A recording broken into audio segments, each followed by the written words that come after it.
Hello and welcome to another episode of my Let's Play World of Tanks, and we are getting a first look here, or my look rather, at the 8.0 test server patch. It has come out just a couple days ago and can be downloaded at the World of Tanks website. I will post the link in the description. In the meantime, I'm going to cover a few of the changes that have happened. First off, and most importantly, the thing that you'll notice most is everything's a little brighter because of the physics. So as I showed in previous videos, physics is now available on certain maps, not all, but certain. Don't know how that's going to work, but it will. And another big thing is the tech trees are completely redone in terms of how they appear. They're now a side scroll. You can click and scroll or scroll on the bottom or mouse wheel back and forth. And here it shows you the different types of tanks and how it leads. We'll take a look at some more complex ones like these Americans here. You can see how it traces out. Has a nice little branch all the way to the end. And then, of course, you get to the Germans, which are just a little bit more complicated here in how they spread out and track out. How everything can interact. How the 3001H can go to 36. And how the O2DB can go to the Tiger, so on and so forth, and how they all interact. It even shows you the nice premiums now and where they fit in tier-wise.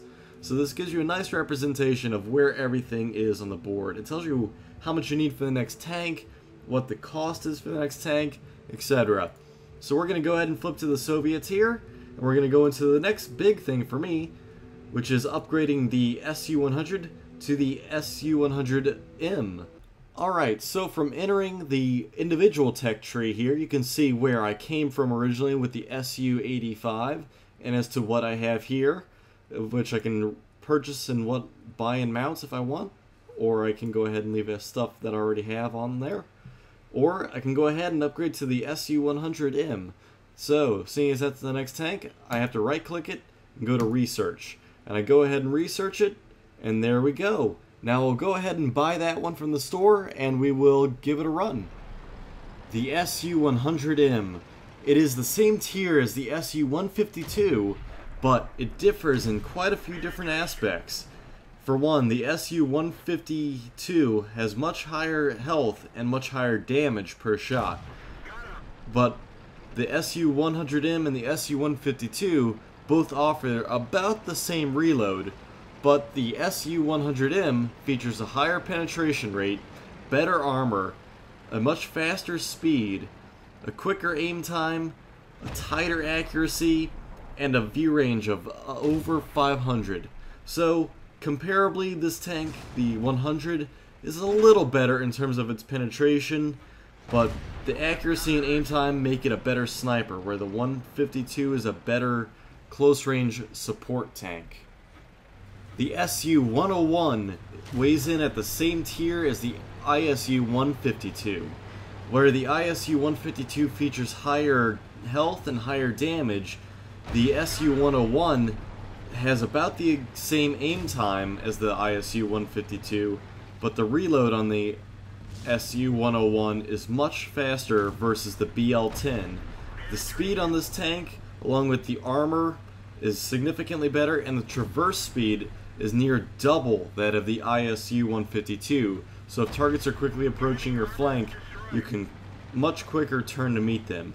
In addition, the penetration is much higher, as well as the view range is near double at 700 in terms of its ability to see much further targets versus the ISU-152. The SU-122-54 comes in the same tier as the Object 704. This tank features about the same health as the Object 704, but the armor slightly favors the 704, while the penetration and damage of the BL-10 that the 704 gets is much better than that of the SU-122-54. The reload is twice as fast in the SU-122, as well as the accuracy and aim time are much better. The speed is standard for this branch, which is much higher than that of the Object 704 branch, as well as the sight range is 750 meters on this tank, whereas the Object is not nearly as decent in terms of its view range. The Object 263 and the Object 261 are the Tier 10 Soviet tank destroyers, where this is the Object 263. The 261 features a much higher damage gun, dealing 850 damage, where this gun on the Object 263 only deals 550. Now, the accuracy, the penetration rate, the health, and the sight range at about 700 meters is about the same on both of these two tank destroyers. The difference is the Object 263 reloads almost twice as fast as the Object 261, and the aim time on this thing is slightly better, with the speed of course being higher and the armor being nearly double that of the Object 261. That is not taking into account slope though. This is based on the IS-7 frame, so it can actually have some pretty decent slope as well. Now, with that being said, the twice as fast reload is going to make that 550 damage escalate up to about 1,100 damage, where the Object 261's 850 damage is only going to be 850 at that rate. So overall, I do personally favor the 263, but that's just personal preference. Once you complete a battle successfully, you can see here gives you a pretty nice breakdown. Shows you your credits earned, your experience earned, what mastery level you achieved, if any. Shows you what you would have earned without premium, what I've earned with premium, so it shows you the nice difference. Shows me what all I did here in terms of the damage to the enemies. Shows me if I destroyed them, what I did for critical hits, and if I were to be able to have the allies do damage to them as well. So you can see who all I did damage to, who I was able to kill, and it even comes with a breakdown for your team, shows your team score, and then it shows a detailed report showing you credits spent for resupplies, repairs, gives you the breakdown of the duration, the traveled, the captured, all the damage caused by your lighting, damage caused by you, shots fired, your hits. It gives you a really nice breakdown of everything. In addition, throws you right into the next battle here. You could choose what tank you want to run next in your double list. Another new feature is exterior stuff that you can do to your tanks. You can apply either a winter, a summer, and a desert camouflage to your tanks. You can actually store one of each onto your tanks. So say I want to store that one. I gotta keep going through them all. I want to go with this one and this one. They'll all be saved onto your account or onto the tank and automatically applied to each specific battle. So if you're in the desert in El Haluf, you'll get the sand. If you're in the Arctic region, you'll get the snow. In addition, you can put on emblems onto your tank. So you can change it up and put something in terms of animals, miscellaneous, flags and coats, and military things. So you can change up what you have on here. So you could give a little bit of differentness to your tank. Throw an American flag. It'll automatically put on one over there. And another thing is you can even put on inscriptions onto your tank. So for the Russians, the USSR, I can put on different sayings. So I would just go ahead and pick one that I think looks fun, and I'd apply it.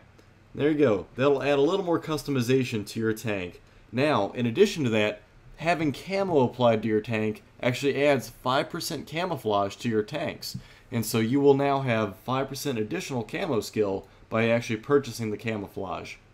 Other balances seen in the 8.0 patch include the Panzer IV now having the Darth Vader turret changed to the off-H turret, which is the side skirzen along the turret now. Along with that, the L70 has been removed, and the L48 has been improved with better accuracy to help make this tank a little bit more balanced in its tier.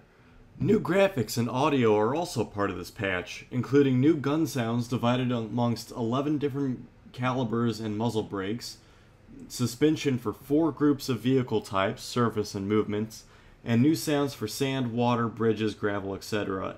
In addition to turning, sliding, getting impacted, deflections, etc., etc. On top of that, new graphics are included with the physics patch, and the following maps, according to the website, have been added to these new rendering and lighting systems, which is Himmelsdorf, Mines, Karelia, Lakeville, Sand River, Fjords, Mountain Pass, Arctic Region, and Westfield have all been updated with the new graphics. In addition to everything else that I've shown here, a few other small things include the game mode selection, so now you can choose to filter out the encounter and assault. So that should about cover it for this patch. I hope you've all enjoyed my quick look at this 8.0 patch. I hope you all are ready for physics and the new Soviet TD line. I personally am ready for it. My SU-100 is good to go. So I want to thank you guys for tuning into this quick look. I'd appreciate any suggestions, comments, and thumbs up, ratings and subscriptions, and so on. Follow me on Facebook and Twitter, and I'll see you guys in game. Thanks for tuning in, and I'll catch you guys in the next battle.